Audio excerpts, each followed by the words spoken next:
जय श्री महाकाल आप सभी लोगों को। मैं धनंजय तिवारी अपने इस चैनल में आप सभी का एक बार फिर से स्वागत करता हूँ।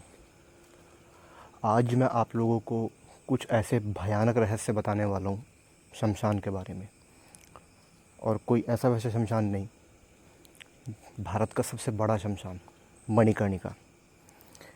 मुझसे किसी ने पूछा था कि भैरवी यातना क्या होती है। मैं इसी सवाल का जवाब यहाँ पे देने जा रहा हूँ और साथ ही साथ मणिकर्णिका शमशान घाट से जुड़ा हुआ एक ऐसा भयानक रहस्य मैं आप लोगों को बताने जा रहा हूँ। या फिर ये केवल मणिकर्णिका ही नहीं, ये हर उस शमशान की बात है जहाँ पे जो जीवित शमशान है, यानी कि जहाँ पे चिताओं का दाह संस्कार होता है। बहुत सारे लोग ये कहते हैं कि शमशान में साधना करने पे सफलता अधिक मिलती है या तीव्र मिलती है। इसका कारण क्या है? क्या कभी किसी ने सोचा? लोगों से पूछो कि भाई साहब शमशान में साधना करनी चाहिए तो क्यों करनी चाहिए, क्या कारण है? सारे बोलते हैं कि शमशान में साधना करनी चाहिए, लेकिन कारण क्या है उसका? कारण कोई नहीं बताता। बोलते कि ऊर्जा वहाँ पे बहुत होती है, वहाँ पे ऊर्जा बहुत होती है। कौन सी ऊर्जा होती है वहाँ पे? कोई ने सोचा है कभी? आज आप लोगों को मैं यही रहस्य बताने वाला हूँ कि वो कौन सी ऊर्जा है जो शमशान में वास करती है और वो जिसकी वजह से हम लोग जो अपनी साधनाओं में सफलता है उसको शीघ्र प्राप्त करते हैं।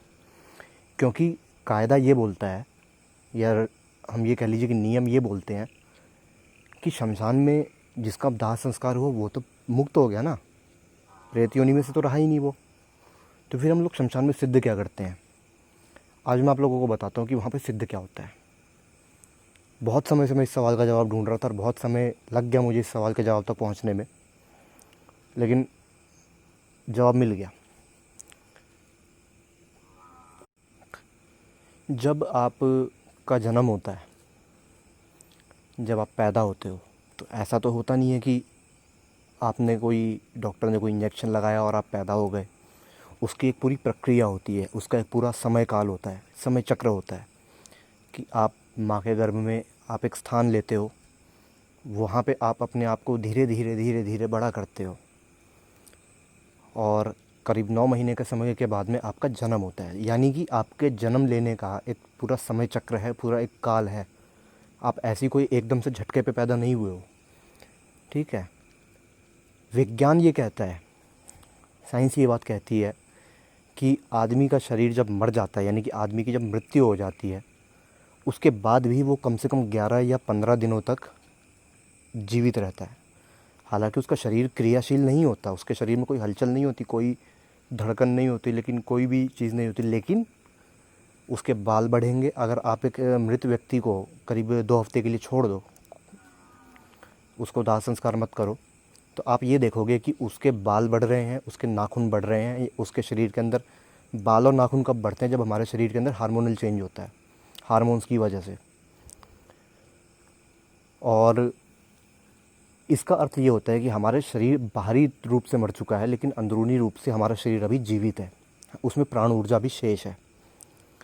जब उस एक व्यक्ति का सुबह उसका निधन होता है, वो मृत्यु को प्राप्त करता है और शाम के समय में उसको जला दिया जाता है, तो उसके शरीर में बची खुची वो प्राण ऊर्जा भी ख़त्म हो जाती है। जिस प्रकार मैंने आपको बताया कि जीवन लेने का या जन्म लेने का एक चक्र होता है, एक समय होता है, उसी तरीके से मृत्यु भी एकदम से नहीं होती है। मृत्यु होने में भी समय लगता है, आदमी के मरने में भी समय लगता है। 15 दिन का या 20 दिन का समय लगता है उसको मरने में।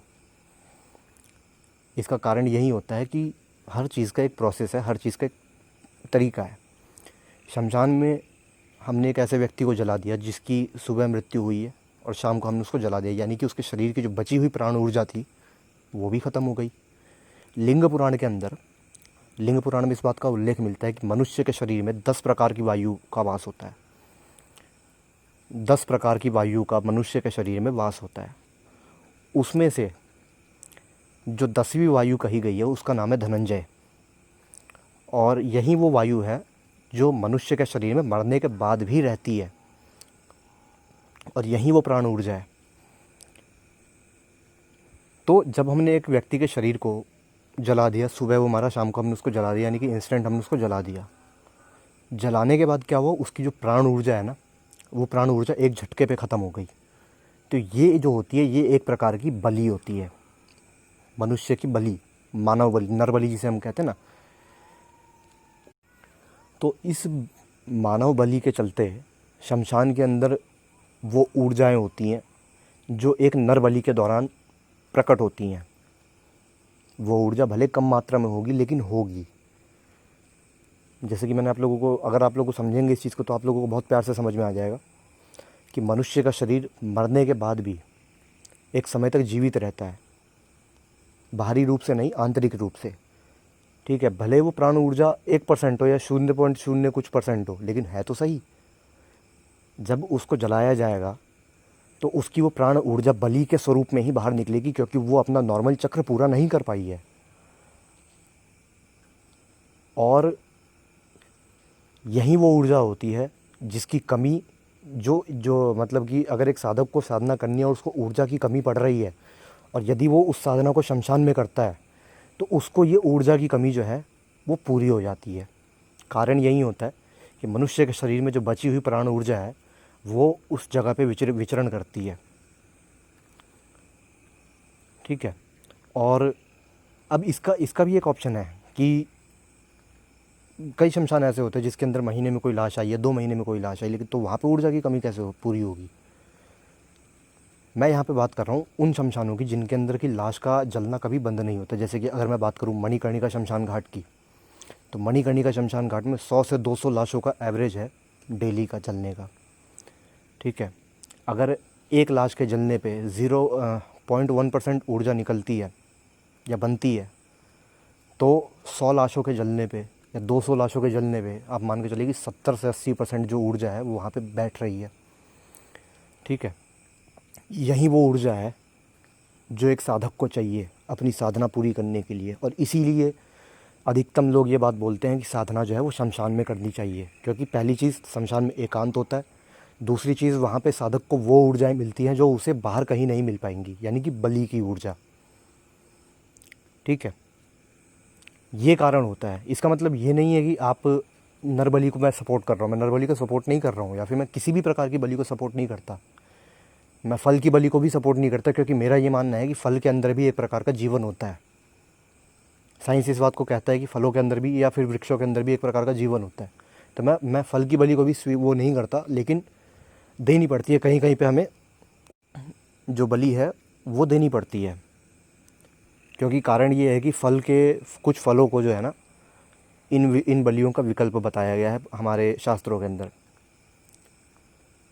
तो ये है वो रहस्य जो मैं आप लोगों को बताना चाह रहा था कि मरने के बाद भी जो व्यक्ति की प्राण ऊर्जा शेष बचती है, जिसे कि एक झटके में समाप्त कर दिया जाता है शमशान में उसका दाह संस्कार करके, यही वो ऊर्जा है जिसकी वजह से व्यक्ति बोलता है कि उसे शमशान में साधना करनी चाहिए। क्योंकि होता यही है कि आदमी को शमशान में साधना करना तो पता है कि शमशान में साधना करने से सफलता मिलेगी, लेकिन क्यों मिलेगी वो ये उसको नहीं पता। अब ये बलि की ऊर्जा है, जैसे कि मैंने बोला ये बलि की ऊर्जा है। अगर इस ऊर्जा को आप सकारात्मक तरीके से नहीं कंट्रोल करेंगे तो यही ऊर्जा आपका विनाश भी कर सकती है। यही कारण होता है कि शमशान के जो साधक होते हैं वो या तो विक्षिप्त हो जाते हैं या फिर उनके साथ में कोई अनहोनी घट जाती है। कारण क्या होता है, क्योंकि उनको बोल दिया जाता है कि शमशान में साधना करो, वो चले जाते करने, ऊर्जाएं उनसे नियंत्रित हो नहीं पाती और वो ऊर्जाएं फिर उन्हें विक्षिप्तता की अवस्था में ले आती हैं। ठीक है। दूसरा, शमशान में साधना करने के लिए क्यों बोला जाता है, उसका दूसरा कारण यह है कि वहाँ पे अग्नि का वास होता है। चिताओं में जो अग्नि जलती है, और जब अग्नि जलती है ना तो अग्नि अपने चारों तरफ एक प्रभा मंडल बनाती है। तो जहाँ पे अग्नि का वास होता है वहाँ पे एक ऐसा ऊर्जा मंडल बनता है जो व्यक्ति को आकाश तत्व का बोध करवाता है। और यही वो दो परिस्थितियाँ होती हैं जिनकी वजह से साधक को शमशान में साधना करने के लिए कहा जाता है। लेकिन यदि इन ऊर्जाओं को यदि नियंत्रित ना किया जाए, यदि इन ऊर्जाओं के साथ में समावेश ना बिठाया जाए, तो ये ऊर्जा आपको विक्षिप्त भी कर सकती हैं, पागल भी बना सकती हैं। ये था वो रहस्य जो शमशान से जुड़ा हुआ था। अब मैं आप लोगों को बताता हूँ कि भैरवी यातना किसे कहते हैं, क्योंकि उसका संबंध भी इसी से है। हमारे पुराणों में और शास्त्रों में ये बात बहुत अच्छे तरीके से वर्णित है कि काशी के अंदर में यदि कोई व्यक्ति मृत्यु को प्राप्त करता है तो उसे मोक्ष मिल जाता है, या फिर अगर काशी के अंदर किसी व्यक्ति का दाह संस्कार होता है तो उसे मोक्ष प्राप्त हो जाता है। पूर्व काल में क्या होता था कि कोई भी मनुष्य वो अपने जीवन में कितने भी पाप करके और कुछ भी कर कुरा के चला जाता था काशी में बसने के लिए कि मैं वहीं पे मरूंगा, अब मेरे को मुक्ति मिल जाएगी। और इसकी वजह से क्या हुआ कि मनुष्य के अंदर से पाप के दंड का जो भय था वो समाप्त हो गया। ठीक है। बहुत सारे लोगों को काल भैरव की उत्पत्ति का लगता है कि मतलब ब्रह्मा का, आपको क्या लगता है कि ब्रह्मा का सर काटने के लिए भगवान शिव को भैरव का रूप क्यों लेना पड़ा? क्या उनको सिर्फ ब्रह्मा का सर ही काटना था? ब्रह्मा का सर काटना क्या भगवान शिव के बस की बात नहीं थी? लेकिन फिर भी काल भैरव का जन्म हुआ, क्योंकि काल भैरव का जन्म केवल ब्रह्मा का सर काटना नहीं था, उसका एक दूसरा कारण भी था। काल का अर्थ होता है समय, और भैरव का अर्थ होता है जो भय से दूर करे, यानी कि जो समय के भय से दूर करे व्यक्ति को, वो काल भैरव है। ठीक है। और यही था भैरव के जन्म का उद्देश्य। भैरव के जन्म का उद्देश्य ब्रह्मा का सर काटना नहीं था। ब्रह्मा का सर काटने को भगवान शिव भी काट सकते थे, लेकिन हम अपने जीवन में अगर किसी चीज़ से भयभीत होते हैं, अगर हमें डर किस चीज़ का, जो लोग बात करते हैं कि हमें डर है, तो डर किस चीज़ का है? डर इसी चीज़ का तो है कि आपका समय व्यतीत हो रहा है, आपका समय बीत रहा है। अगर आपके पास में आप अमर हो जाएं, आपको समय का कोई वो ना रहे कि मैं तो समय के अंत तक रहूँगा, तो आपको कोई डर ही नहीं रहेगा। आप खुले मन से सारे कार्य जो हैं वो कर सकते हैं। ठीक है। इसी समय के भय को दूर करने के लिए काल भैरव का जन्म हुआ था। ठीक है ना। तो काल भैरव का काशी में रहने का उद्देश्य यही था कि भगवान शिव ने जब काशी की रचना की थी तो उन्होंने ये विधान किया था कि काशी में मरने वाला कोई भी व्यक्ति जो होगा वो मरणोपरांत वो मृत्यु को, वो मोक्ष को प्राप्त कर लेगा। इसके फलस्वरूप क्या हुआ कि जो दुष्ट प्रवृत्ति के लोग थे, या फिर जो बोलते हैं ना कि क्रिमिनल माइंडेड जिन्हें कहा जाता है, जिनका स्वभाव ही पाप करना होता है, इस प्रकार के मनुष्य अपने पूरे जीवन में, पूरे संसार भर में पाप करते थे और अंत समय में काशी में जाकर के मर जाते थे, मुक्ति मिल जाती थी। इसीलिए काल भैरव को वहाँ पे स्थापित किया गया, इसीलिए कपाल भैरव को वहाँ पे स्थापित किया गया दंडाधिकारी के रूप में। ठीक है। मरने के बाद में जो यातना व्यक्ति को यमलोक में दी जाती है, वही यातना व्यक्ति को काशी में दी जाती है भैरव के द्वारा। बिल्कुल वही यातना जो यातना यमलोक में नरक के अंदर दी जाती है, 84 लाख नरकों में जिन यातनाओं का वर्णन है, वो यातनाएं अकेले काशी में दे दी जाती हैं उस व्यक्ति को जो काशी में रहते हुए पाप कर्म करता है, या पाप कर्म करने के बाद में काशी में आके मरण प्राप्त करता है। ये पुरानी बात हो गई कि काशी में मरने वाले को मोक्ष मिलता है। ये कलयुग चल रहा है, सतयुग नहीं चल रहा है। ये नियम कलयुग पे, सतयुग पे लागू हुआ था। नहीं तो कलयुग में होगा क्या कि भाई साहब, आदमी दिन पर दुनिया जहान में घूम करके वो पाप करता फिरेगा और काशी में जाके मर जाएगा, मोक्ष मिल जाएगा, फिर बचा क्या? तो कोई भी ऐसा व्यक्ति जो पाप कर्म करके और पापी भावना से काशी के अंदर मरण प्राप्त करता है, या फिर जो व्यक्ति काशी में रह करके दुष्ट कार्य करता है, या उसको वो उल्टे सीधे कार्य कर देता है, मरने के बाद में जो यातना नरक में दी जाती है ना, वही यातना भैरव देते हैं उसको कपाल भैरव के लाट पे। जिसे लाट भैरव मैंने बताया था अपनी पिछली वीडियो में कि लाट भैरव के वहाँ पे उनको भैरवी यातना दी जाती है। इसी को, यही जो यातना होती है ना, इसको भैरवी यातना कहा जाता है। नरक की यातना को पृथ्वी पर जो दी जाती है उसे भैरवी यातना कहा जाता है। और यही रहस्य है भैरवी यातना का, और यही रहस्य है शमशान के अंदर साधना करने का। उम्मीद करता हूँ कि आप लोगों को ये जानकारी अच्छी लगी होगी। अगर आप लोगों को ये जानकारी पसंद आई है और आप लोग इसके बारे में और कुछ जानना चाहते हैं तो आप लोग कमेंट में अपनी राय ज़रूर दीजिएगा।